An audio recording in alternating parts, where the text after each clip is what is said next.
sila tumutulong sa mga kababayan natin.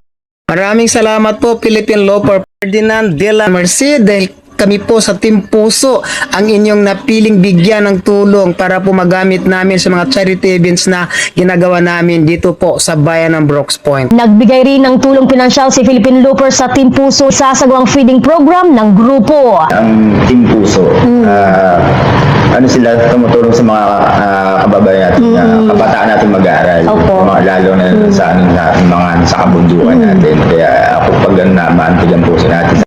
Walang humpay na papasalamat po kay Philippine Loper Ferdinand Merced dahil po ang Team Puso ang kauna-unang mga vloggers dito sa Southern Palawan na inyong pinagkaluban ng tulong para po magamit natin sa ating mga charity event na ginagawa sa mga liblib na lugar dito po sa mga eskwelahan sa bayan ng Brooks Point, Palawan. At syempre Brigada News FM, salamat po. Pasensya na po, gagamitin ko po muna yung video para po magamit namin para po samantalahin na rin ang pagpapasalamat at Team Puso sa kay Philippine Loper Ferdinand Merced. Salamat din po sa inyo Brigada News FM.